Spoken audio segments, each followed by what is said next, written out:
La Forerunner 225 et son moniteur de fréquence cardiaque au poignet vous donnent accès à une méthode d'entraînement efficace basée sur les zones d'intensité cardiaque. L'entraînement basé sur les zones s'articule autour de plusieurs phases d'intensité calculées à partir de votre fréquence cardiaque. S'entraîner à l'aide de ces zones de fréquence cardiaque est un formidable levier pour améliorer ses performances et sa forme physique générale. Soyez sûr de consulter votre médecin avant de commencer votre nouveau programme d'entraînement. Avant de commencer, détaillons chaque zone de plus près. Dans la zone 1, vous courez à une allure de faible intensité, dite d'échauffement. Vous devez avancer à une allure confortable, à un rythme très lent. Dans la zone 2, vous courez à une allure d'intensité modérée, allure dite tranquille. Dans la zone 2, vous améliorez à la fois votre endurance fondamentale et votre capacité de récupération. Ici, vous courez toujours à une allure confortable et commencez légèrement à transpirer. La zone 3 correspond à votre allure aérobie. C'est dans cette zone que l'on court le plus souvent. C'est une zone efficace pour travailler sa récupération et sa forme aérobie globale. Vous devez éprouver un peu de fatigue musculaire et transpirer de manière modérée. La zone 4 correspond à l'allure de seuil.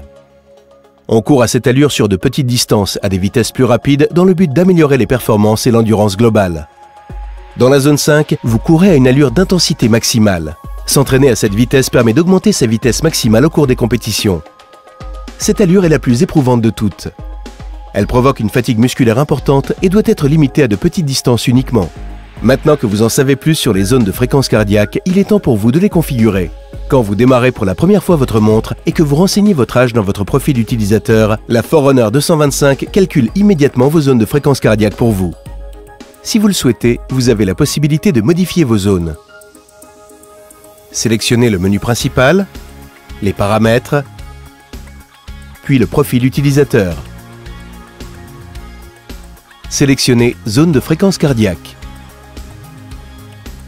Ici, la montre est configurée pour créer des zones de fréquence cardiaque basées sur votre fréquence cardiaque maximale. Vous pouvez aussi renseigner vos propres zones de deux autres façons. Vous pouvez aussi personnaliser chaque zone selon vos préférences. Pour trouver des plans d'entraînement basés sur les zones de fréquence cardiaque que vous pouvez ensuite programmer et envoyer sur la Forerunner 225, connectez-vous à Garmin Connect, notre communauté gratuite en ligne qui vous permet d'enregistrer, planifier et partager vos entraînements.